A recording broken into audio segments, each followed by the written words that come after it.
Então, pessoal, vamos dar início ao nosso estudo dessa noite. Nós vamos hoje falar a respeito do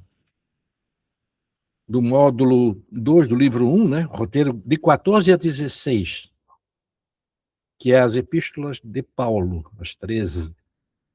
Mas antes eu queria falar uma coisa para vocês, tá? Eu estava achando, e eu conversei com o Luiz a respeito disso, eu estava achando que o nosso formato de estudo, dependendo do roteiro, do tema, ele estava me preocupando que ele estava, como diz na linguagem jornalística, meio que tijolão, chama, né? Era uma meio assim, não digo nem é pesado, mas era muita informação assim, e não tinha assim eu não estava vendo uma maneira de estimular, de criar um aspecto mais fluídico no estudo. E aí a gente sabe que esse livro que nos norteia é um livro para estudo presencial, né? Porque inclusive tem dinâmica de grupos, etc. E tal. Quando veio a pandemia, a gente teve que transformar isso em virtual, né? E aí a gente tem que se adaptar, né, pelo modelo, tá? E aí eu comecei a perceber, eu não estava satisfeito, eu confesso para vocês que eu não estava satisfeito. E aí eu comecei a pensar como é que eu tinha que fazer para que ficasse um modelo diferente, um pouco diferente, né? Para um estudo virtual. Esse que era o fato, né? E aí, o que eu fiz? Eu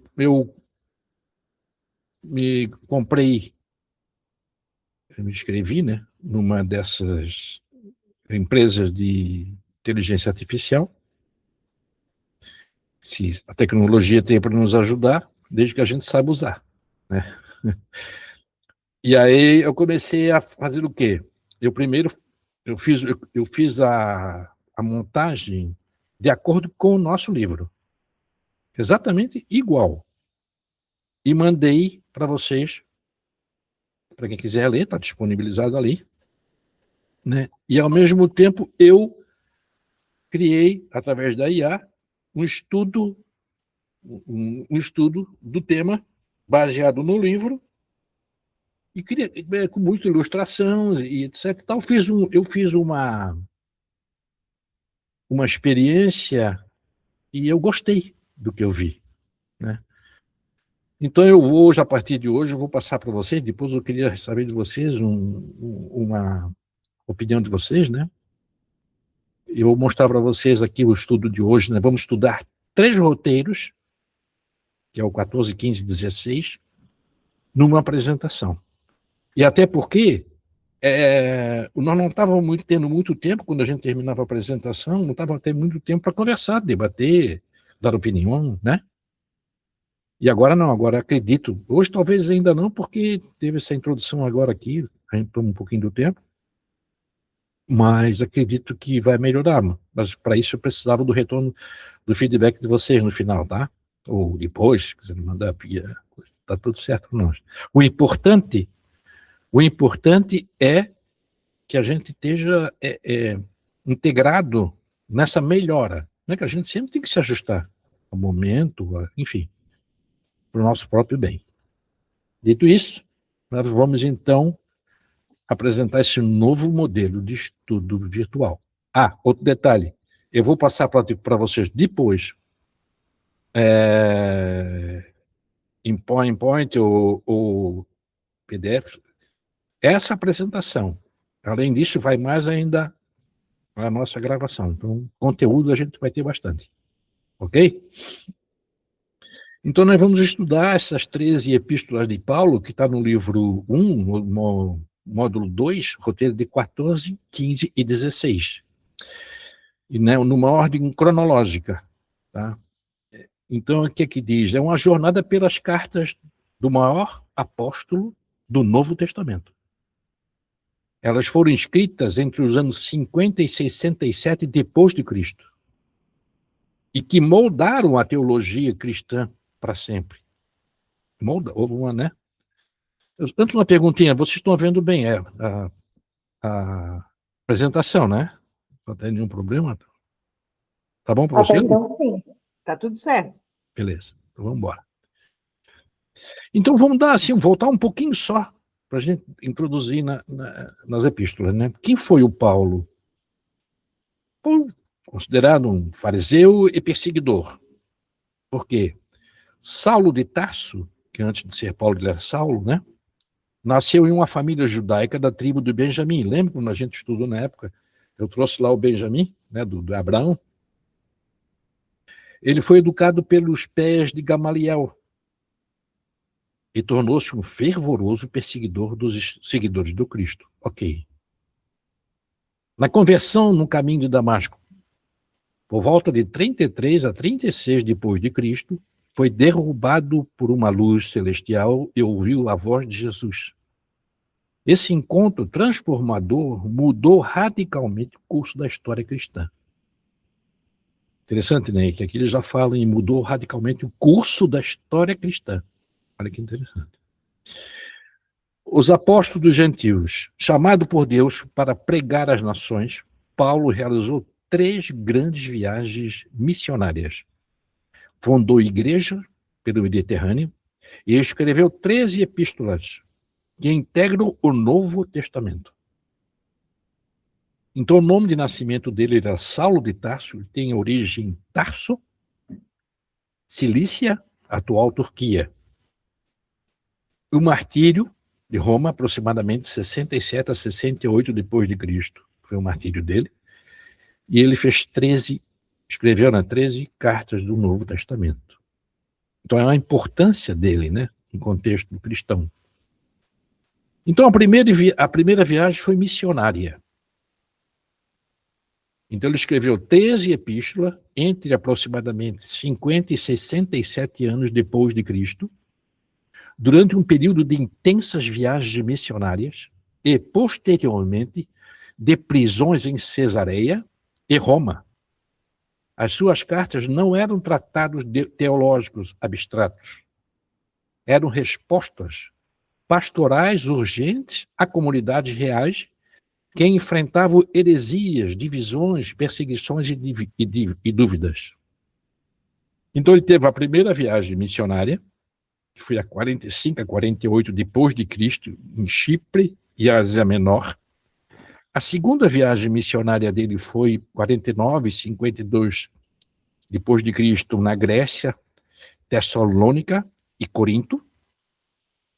A terceira, de 53 a 57 depois de Cristo, a Éfeso, Macedônia e Corinto.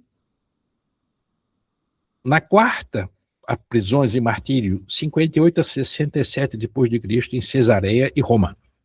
Então a gente começa a ver aqui, de 45 a 67, dedicação total dele.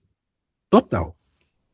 Ele realmente se dedicou, nessas mais de 2 décadas, não, 2 décadas e pouco, 2 décadas aproximadamente, ele se dedicou à defesa do cristianismo, com viagens, com epístolas, enfim. Aqui só vou deixar isso aqui para vocês olharem depois, tá? São as epístolas dele, né?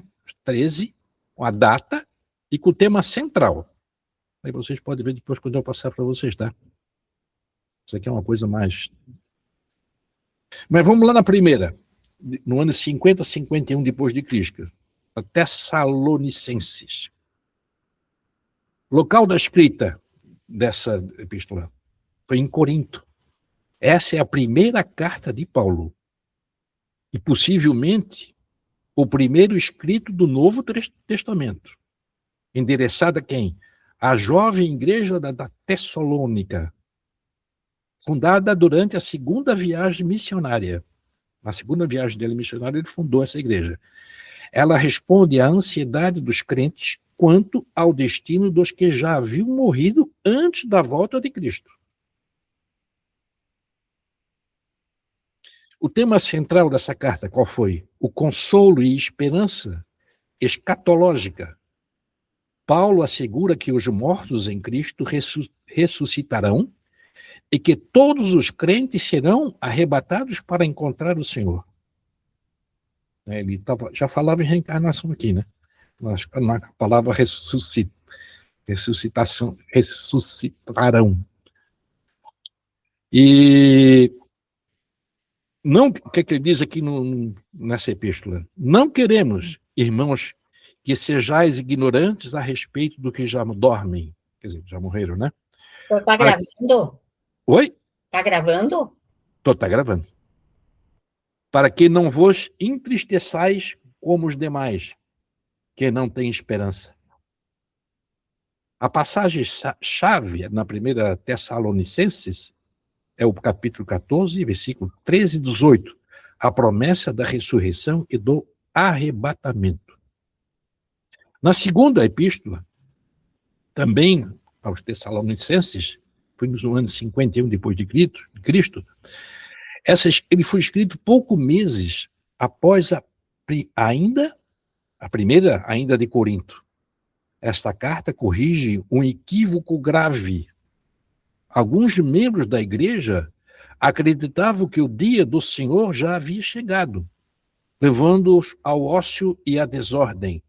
Então, ele vendo esse problema, ele já se antecipou para corrigir esse equívoco grave. O tema central, Paulo esclarece que antes do dia do Senhor haverá uma grande apostasia e a revelação do homem da iniquidade. A carta também contém exortações práticas sobre o trabalho e a ordem comunitária. E no Tessalonicenses 2, versículo 2, capítulo 2, versículo 1 e 2, diz assim, rogamo-vos, irmãos, com respeito à vinda de nosso Senhor Jesus Cristo, que não vos mova facilmente o vosso espírito. Qual foi o problema enfrentado por ele? Crentes confusos acreditavam que o dia do Senhor já havia chegado, abandonando o trabalho e a responsabilidade. Até isso ele se preocupava. Qual foi a correção? Sinais precedem o fim. Apostasia e revelação do anticristo deve acontecer primeiro. Exortação final. Quem não quer trabalhar, também não coma. Ordem e responsabilidade na comunidade cristã. Na Coríntios 3, 55 depois de Cristo, ele diz assim, essa escrita, ele escreveu em Éfeso, durante a terceira viagem missionária. Esta é uma das cartas mais extensas e práticas de Paulo. A florescente problemática. Igreja de Corinto enfrentava divisões partidárias, imoralidade sexual, processo entre irmãos, abuso da ceia do Senhor e confusão sobre os dons espirituais. Então vejam vocês que na terceira viagem dele, isso em 55 depois de Cristo, ele já encontrou esse problema em Éfeso. Né? Problema de ordem, de poder político, né? Que acontece geralmente nos tempos de hoje, né? Mas ele estava como diria assim, com a responsabilidade da sua missão, era equilibrar isso. Não só levar a palavra, né? Mas também ele tinha a responsabilidade, ele sentia responsável por manter essas igrejas em equilíbrio, em harmonia. E aqui nas divisões da igreja, o grupo se identificava com Paulo, Apolo ou Pedro, fragmentando a comunidade, quer dizer, ficou meio perdida a comunidade. Né? Com relação à imoralidade sexual, casos graves tolerados pela igreja, exigindo disciplina eclesiástica imediata. Os dons, com relação a dons espirituais, a confusão e o orgulho em torno das línguas e profecias. Paulo responde com o hino ao amor, no capítulo 13. Esse orgulho é uma coisa muito séria, né? Inclusive hoje. Com relação à ressurreição, defesa robusta da ressurreição corporal de Cristo e dos crentes. Ele não queria deixar isso se diluir, essa crença. Passagem chave no 1 Coríntios 13, o hino ao amor, o mais excelente caminho. No 2 Coríntios, 58 já depois de Cristo, ela foi escrita na Macedônia. Essa é a carta mais pessoal e autobiográfica de Paulo. Após uma visita dolorosa a Corinto e uma carta severa, hoje perdida, Paulo retoma a relação com a comunidade e defende a legitimidade de seu apostolado contra os chamados super-apóstolos. Aí vem a vaidade, vem o orgulho, né?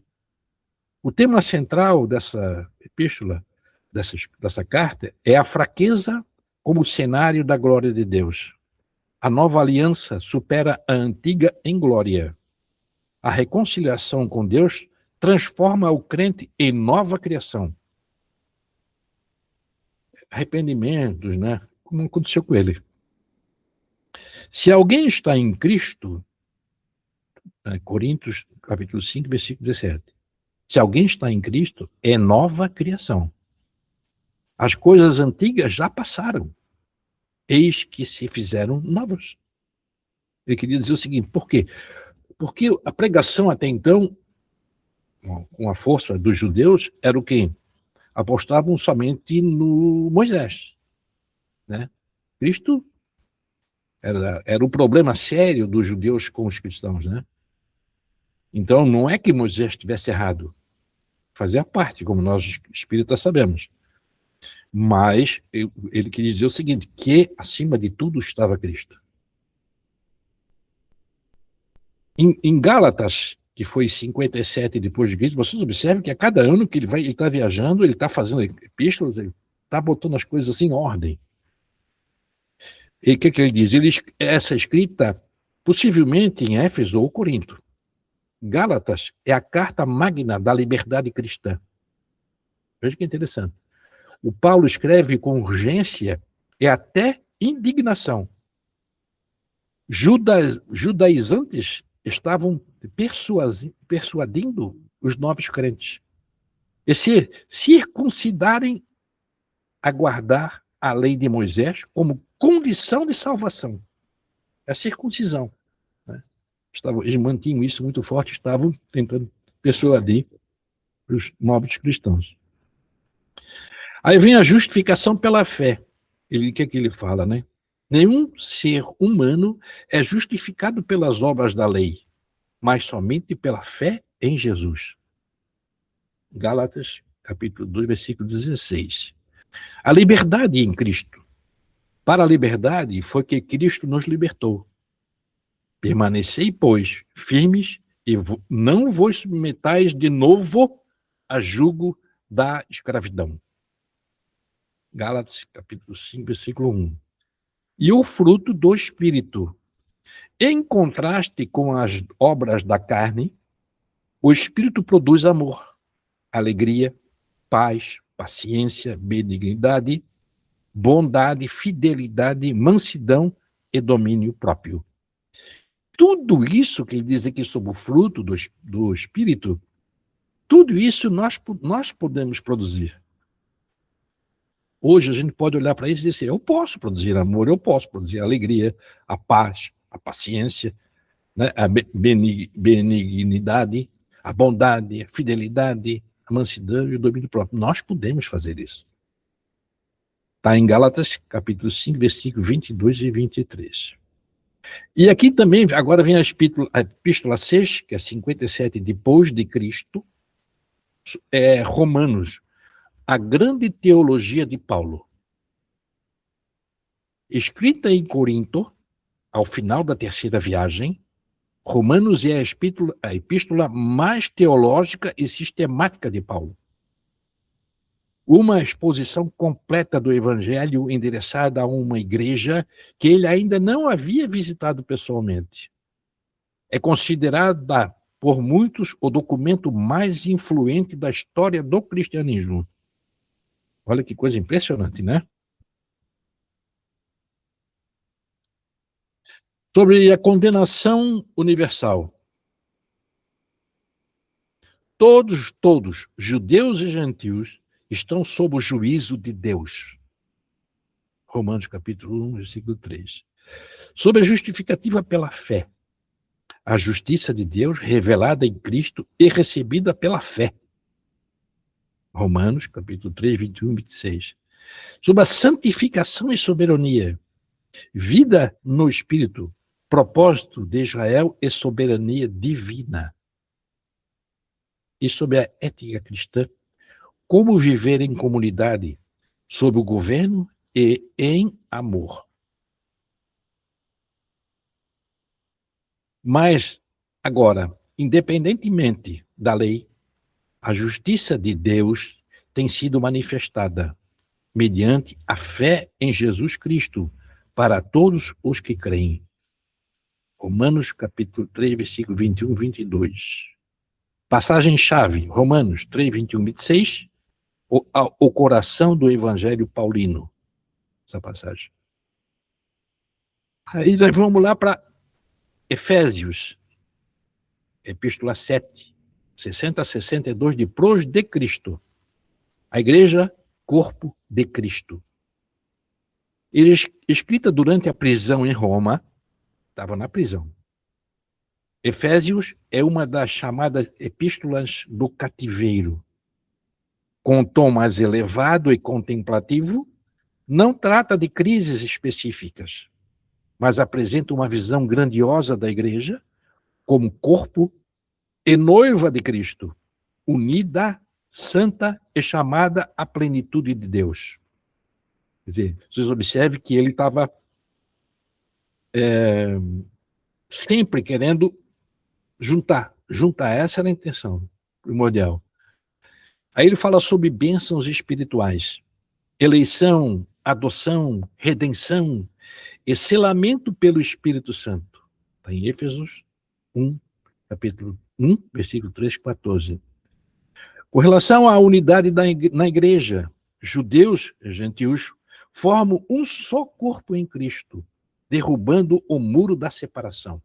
E naquela época tinha essa separação, né? Aí também entraram os judeus, tá? Aí ele fala sobre a armadura de Deus.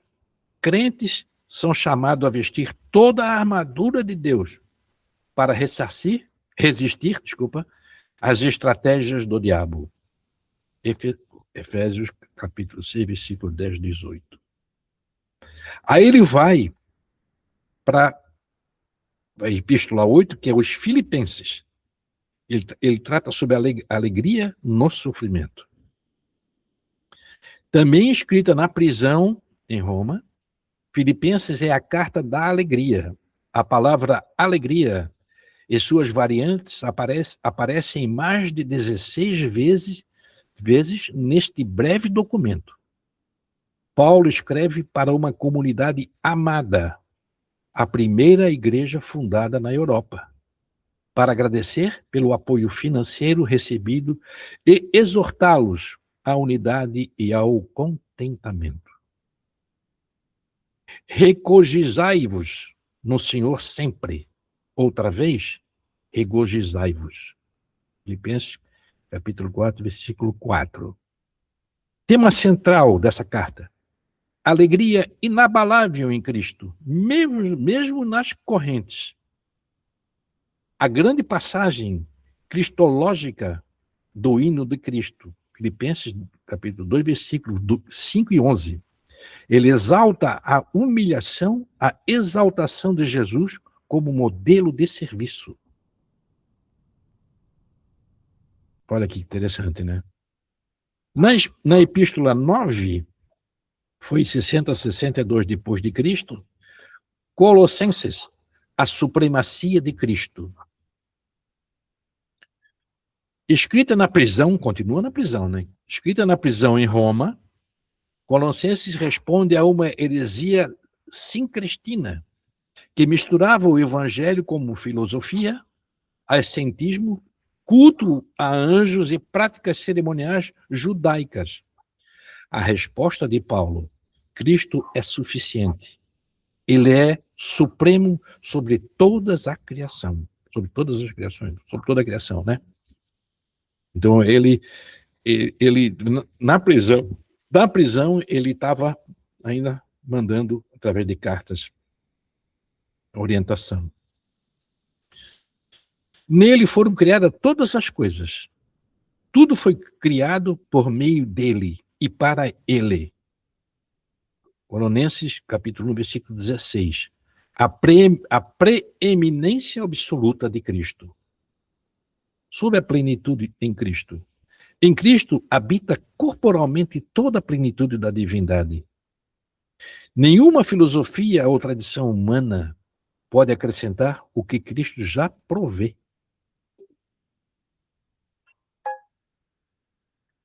Epístola 10, 60 a 62 depois de Cristo, em Filemão, o poder do perdão cristão. A mais curta das cartas paulinas, escrita também da prisão em Roma. Filemão era um cristão abastado de Colossos, cujo escravo, Onésimo, havia fugido. Onésimo encontrou Paulo na prisão e se converteu ao Evangelho. O tema central dessa carta: Paulo intercede por Onésimo, pedindo que Filemão o receba, não mais como escravo, mas como irmão amado. É um documento profundo sobre o perdão, reconciliação e a transformação que o Evangelho opera nas relações humanas. Essa pequena carta é o microcosmo do próprio Evangelho. Assim como Deus nos recebe em Cristo, apesar de nossas falhas, Filemão é chamado a receber Onésimo com graça. Filemão, proprietário cristão, chamado a exercer o perdão genuíno. Onésimo, escravo fugitivo, transformado pelo Evangelho em irmão na fé. E Paulo, intercessor, modelo de Cristo que intercede por nós perante o Pai. No Evangelho, na Epístola 11, 12 e 13, que foi escrito em 62 a 67, as 3 últimas cartas de Paulo foram endereçadas a colaboradores pessoais seus, que eram Timóteo e Tito, e tratam da organização e saúde das igrejas locais. São chamados pastorais, por seu foco na liderança e no cuidado pastoral. Em Timóteo, que foi 62 a 64, escrita a Timóteo em Éfeso, foco na liderança e organização da igreja, qualificações de bispos e diáconos, oração pública, papel das mulheres e combate às falsas doutrinas. A Tito, que foi de 62 a 64, escrita a Tito em Creta, foco na doutrina sã e ordem nas igrejas, qualificações de líderes, rejeição de heresias e como diferentes grupos devem viver piedosamente.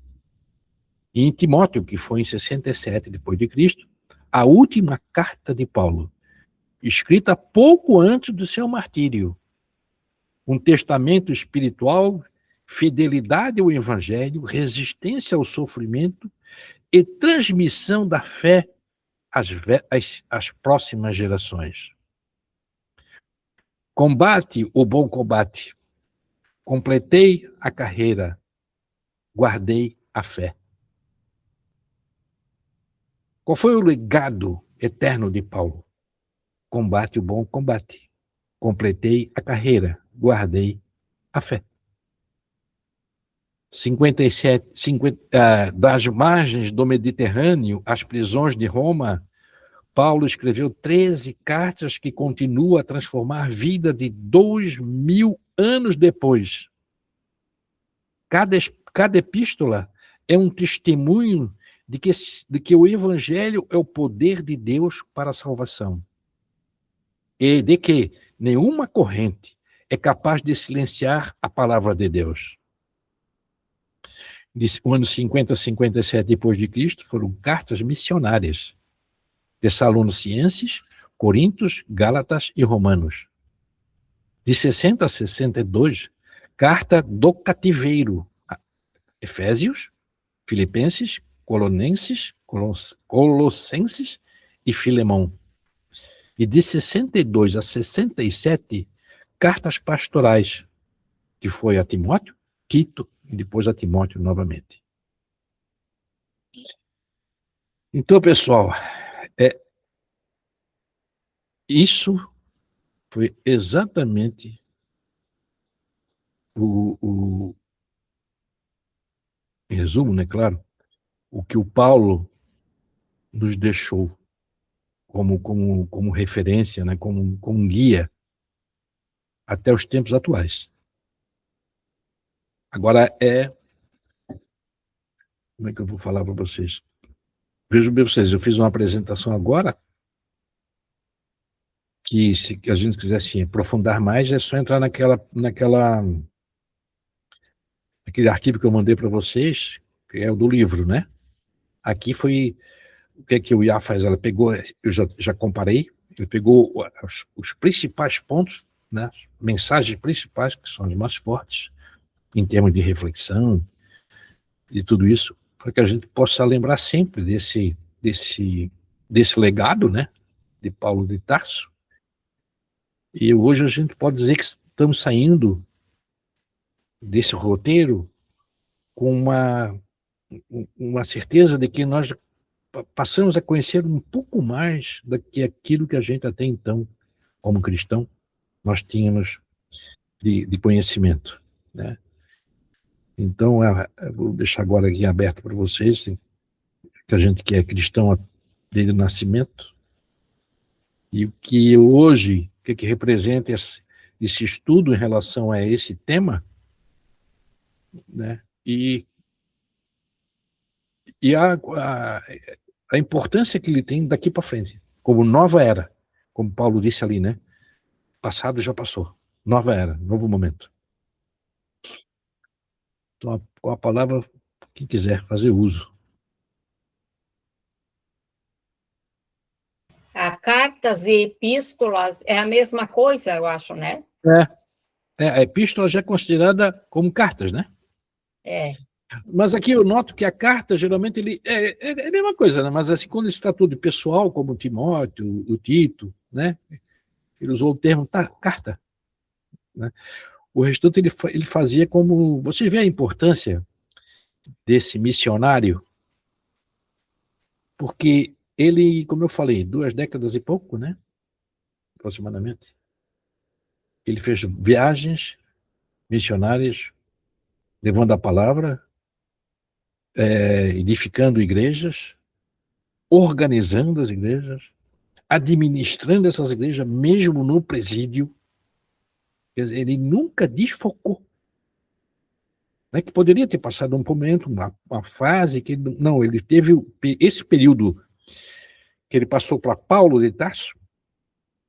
Ele foi um período assim que ele não deixou um minuto sequer, um dia sequer, de não fazer aquilo que é em prol do cristianismo. A importância dele no cristianismo é muito grande, né? Eu, particularmente, confesso a vocês que eu não sabia que a importância de Paulo no cristianismo, até que eu comecei a estudar a respeito dele. Sabendo da importância dele como cristão, né, como Paulo, sabemos a história. Agora, ele foi muito importante, muito, né? Ô, Felipe, hoje eu peguei um pouco, eu realmente não tive muito tempo, mas eu dei uma lida rápida, assim, numa das epístolas, das cartas, a primeira carta escrita aos Tessalonicenses. Tessalonicenses mesmo. Então, é muito assim, se tu lê a carta, assim, né? É muito assim, como é que eu vou dizer assim, chamando a atenção das pessoas, porque as pessoas se convertiam ao cristianismo, mas eles não abandonavam Sim. os cultos, os rituais pagãos. Por exemplo, um problema que ele fala sobre sexualidade, Uhum. qual era o maior problema? O problema era o incesto, O incesto, exatamente. sabe? Não é o cara ser casado ou ter sexo Uhum. com pessoas estranhas, mas não, era dentro da família, era com o irmão, sabe? Era uma coisa bem que ele não conseguia aceitar isso, Ele né? reprovava, né? Ele reprovava, né? Então, isso era Uhum. uma das coisas que ele batalhava bastante, sabe? E o que eu percebo, assim, lendo uma das cartas, né? Eu li uma das cartas e te confesso que eu não li todas, mas ele parece que estava fazendo o que as professoras fazem em sala de aula, que é aquela repetição, sabe, de conselhos até... Os professores usam um termo que eu agora não lembro agora, mas tipo fixação, Sei. sabe? Lendo as capas, essa carta, né? Parecia uma fixação, assim, ele meio que, de forma diferente, ele repetia o mesmo assunto, o mesmo conceito, entende? Entendi. E também tem um detalhe, né, Luiz? Ele passava, motivava as pessoas, que ele tinha uma boa oratória, a gente já estudou isso, mas depois ele seguia a viagem. E Sim, aí a cultura, como tu falasse, os cultos, voltavam naquelas pessoas e... as pessoas se convertiam, mas Sim, não abandonavam as suas práticas pagãs, né? sim, sim. Entendeu? As pessoas dizem, não, eu acredito em Cristo, ótimo, está ótimo, mas só que eu vou continuar matando, vou continuar praticando incesto e por aí vai. É. Porque se for olhar bem, se a gente for olhar bem para isso, não sei se eu vou saber me colocar nesse momento, mas é assim, ó, aquilo que eu sempre digo, né? Lá em Moisés, nos 10 mandamentos, foi obra divina, né? 10 códigos morais ali. Só 10, né? E nós ainda transgredimos ele. 10.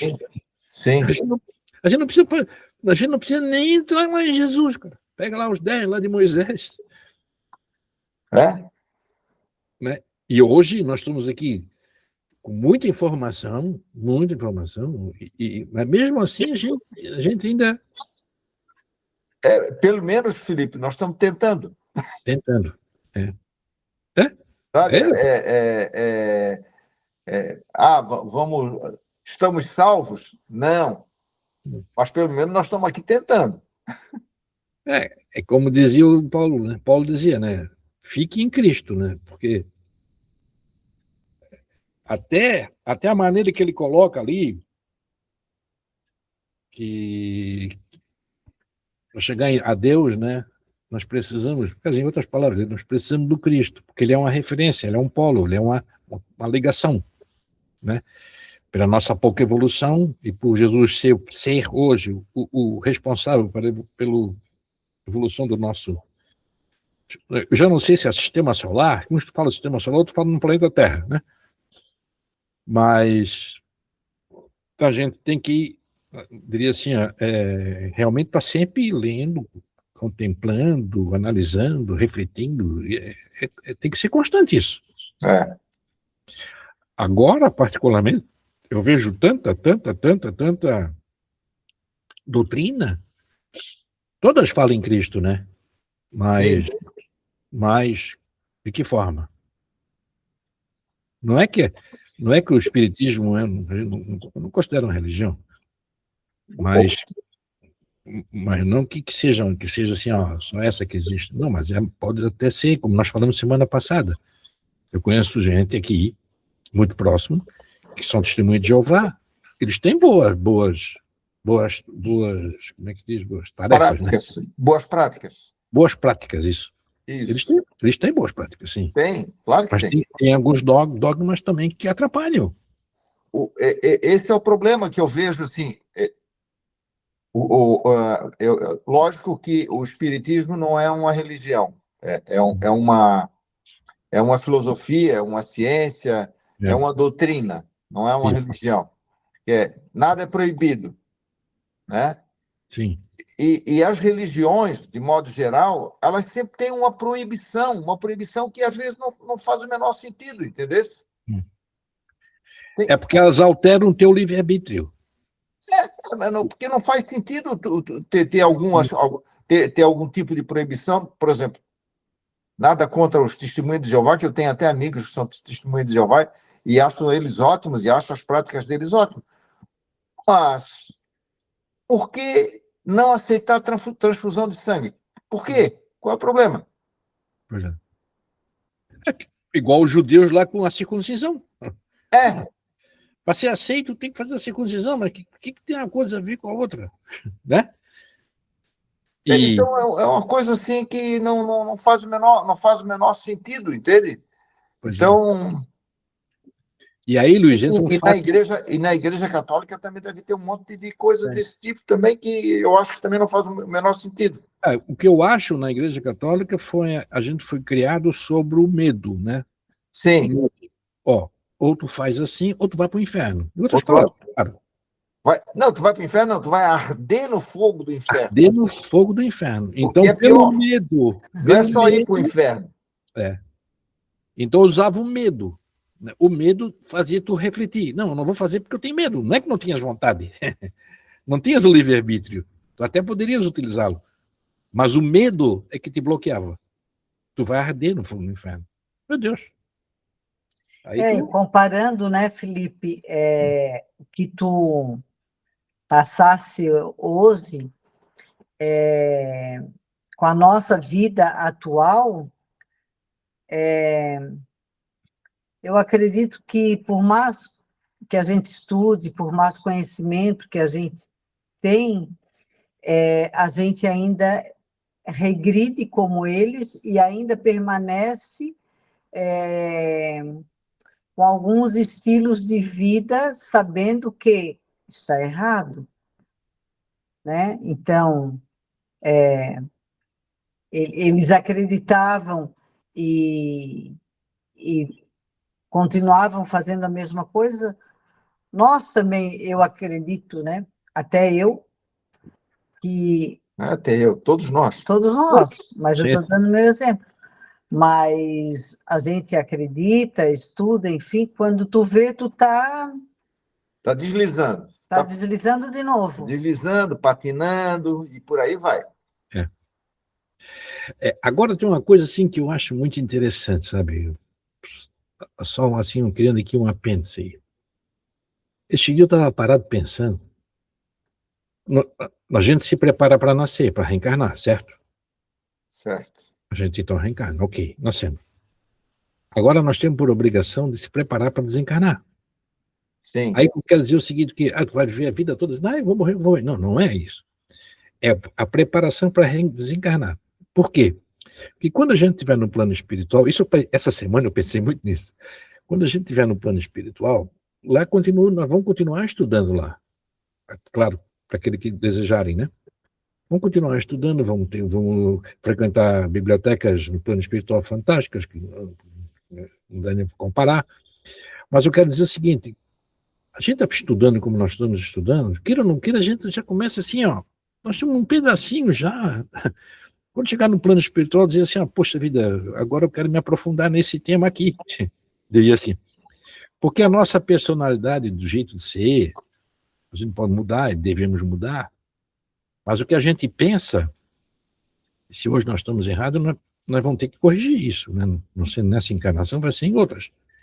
Mas o mais importante de todo esse aprendizado é é o alimento, né, que a gente tem em relação quando estiver desencarnado, se preparar para o desencarne, porque a gente se prepara para desencarnar, depois prepara-se para reencarnar, e aí a espiritualidade mesmo fala que é muito mais difícil a preparação para reencarnar, né, porque nós vamos sair de uma situação como é que se diz, de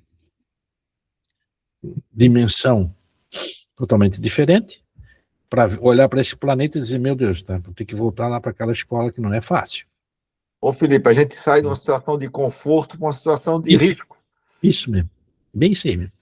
Falasse bem. Bem isso, Luiz. É o risco mesmo, risco.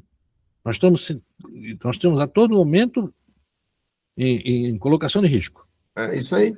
Por quê? Porque as provações, o que são as provações? É testar a tua capacidade de tolerar, de perdoar, de amar o próximo. É nos riscos, né? E o risco está aí. A palavra já diz risco. Né? Nós não estamos diria assim, nós não estamos, como é que eu vou falar? Nós vivenciamos o perigo. E quando a gente não obedece os princípios, nós corremos o risco. Ô, Felipe, tem outra coisa, né? Eu já li algumas coisas sobre preparação de reencarnação, principalmente no livro. Tem um livro que agora eu não lembro o nome, é o nome de uma mulher, inclusive, ela já estava em dimensões já superiores. Quem? Isso aí. Ela já estava em dimensões superiores, não precisava mais reencarnar, mas ela tinha um amigo dela que estava patinando, que aí ela resolveu se preparar para reencarnar, para ajudá-lo, né? Sim. Os dois fizeram juntos o planejamento da reencarnação. Os dois fizeram juntos. Olha que legal. Né? Eu vou procurar esse livro, depois até vou passar para o grupo, porque esse livro é sensacional. Eles fizeram junto o planejamento da reencarnação.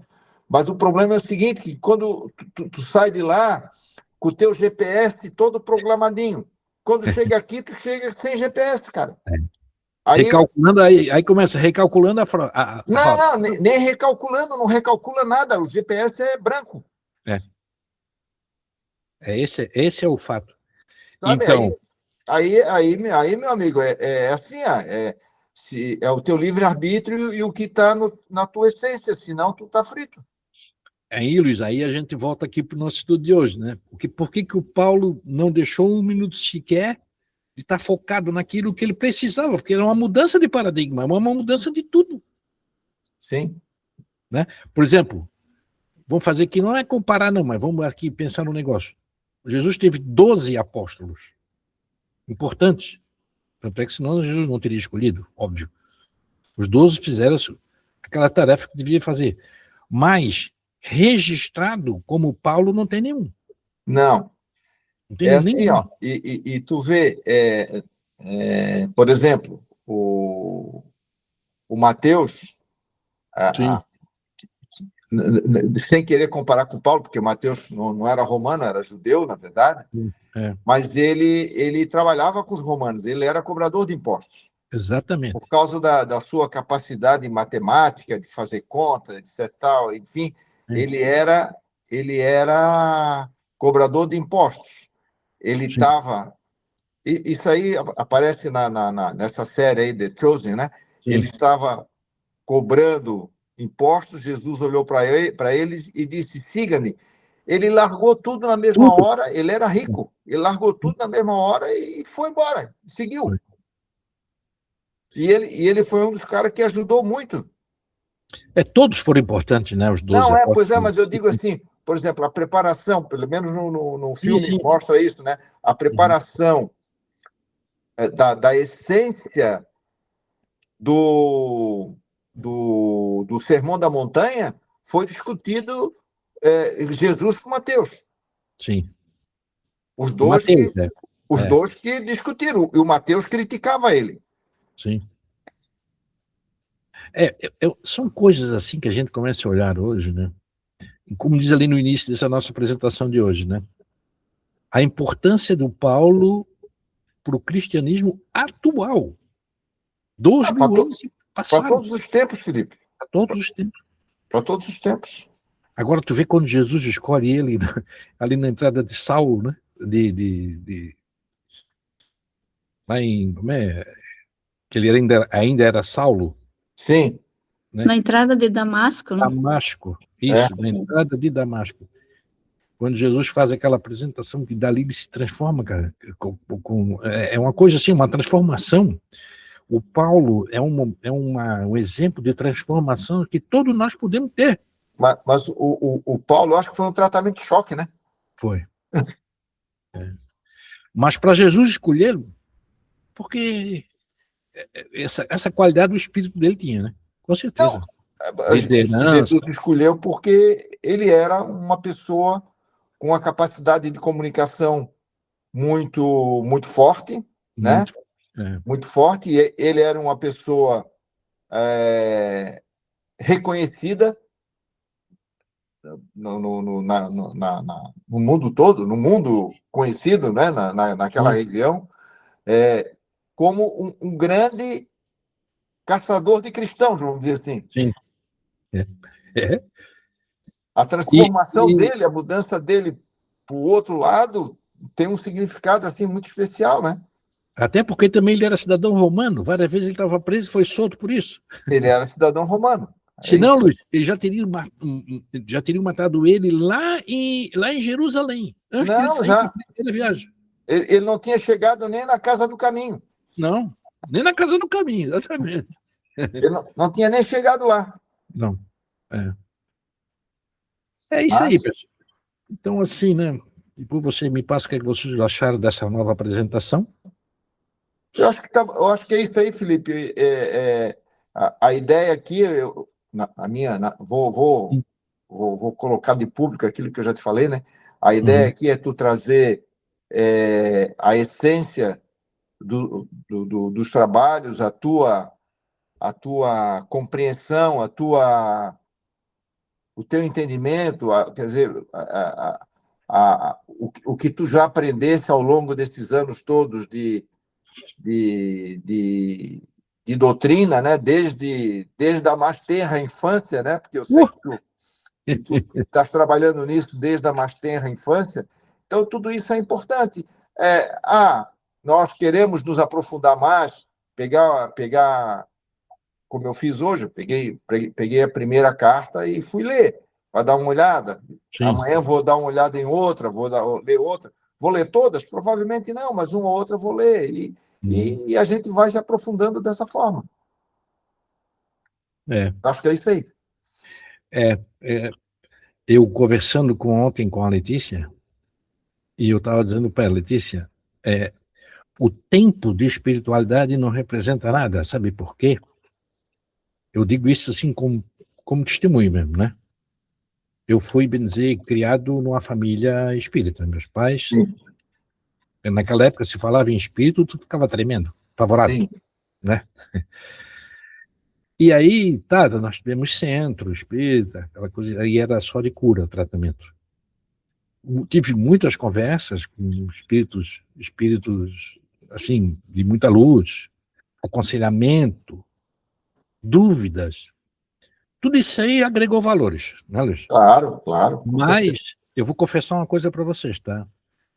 Foi dos últimos 6 anos para cá que eu senti uma grande diferença. Qual foi essa diferença? Foi a partir do momento em que o nosso amigo lá do CEAP, o Mauro. O Mauro me colocou para fazer esse curso lá para fazer o ESD, né? Aquelas coisas todas. E aí eu não queria, eu levei 1 ano para aceitar isso. Eu fiz o curso, mas fiquei 1 ano ali. E o Paulo, ele sempre me via e dizia, Felipe, poxa vida, só estamos aqui só, fulano, tá. Aí eu tive que entrar de cabeça, porque eu não posso... Como é que eu vou passar uma coisa que não seja real? Né? A responsabilidade é muito grande.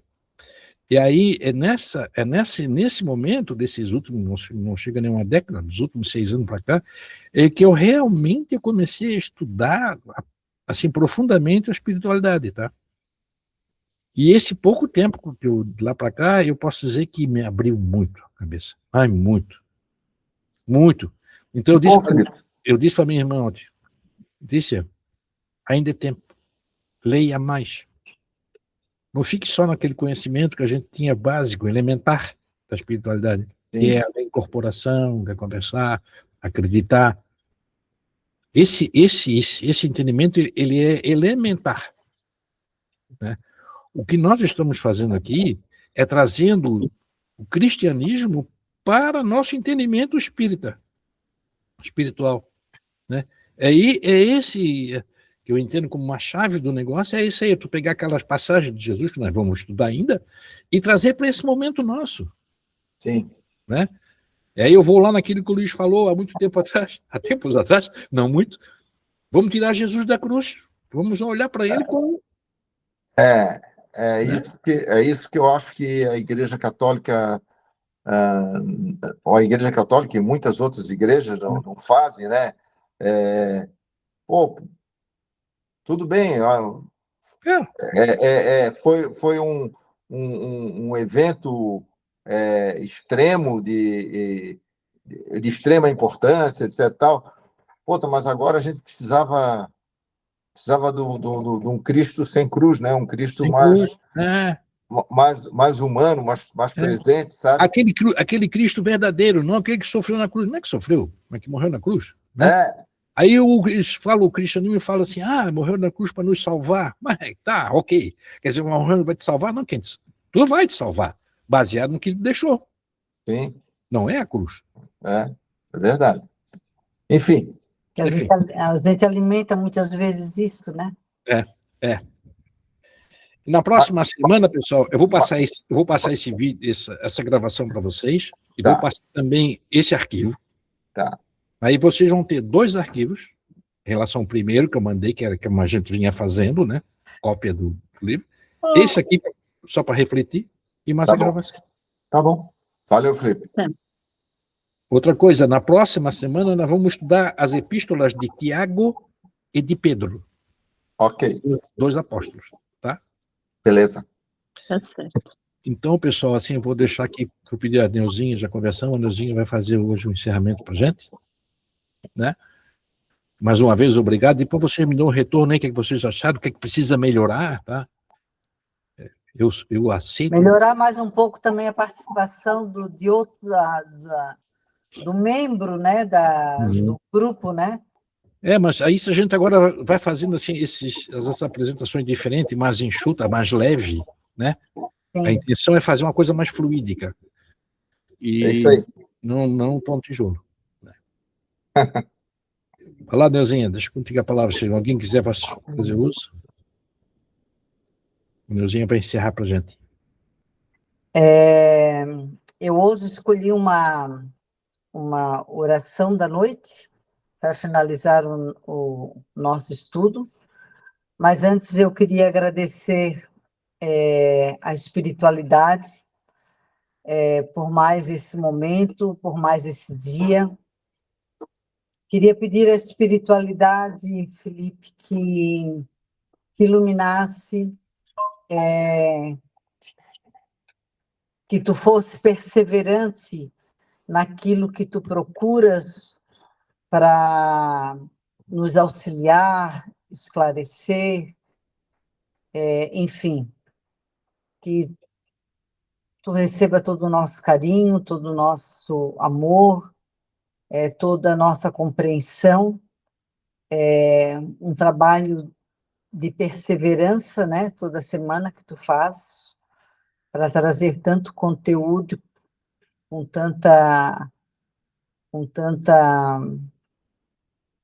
conteúdo importante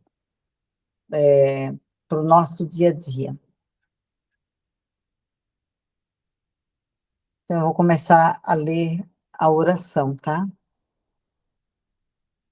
Senhor Jesus, ao final desta noite, Coloco-me em tua presença para agradecer tua infinita misericórdia e por cuidar de mim até aqui. Entrego em tuas mãos todas as minhas lutas, cansaços e preocupações. Peço perdão pelas minhas falhas e te entrego o peso da ansiedade para que eu possa descansar em paz. Abençoa a minha família, a minha casa e o meu sono.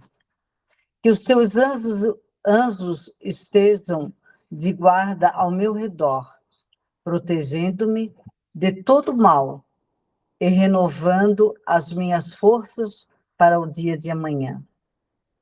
Eu me deito e durmo em tua paz, pois sei que tu és o meu refúgio e a minha fortaleza. Em nome de Jesus, que assim seja. Muito obrigada a todos. Valeu, pessoal. Mais uma vez, obrigado pela presença. Boa noite a todos. Obrigada.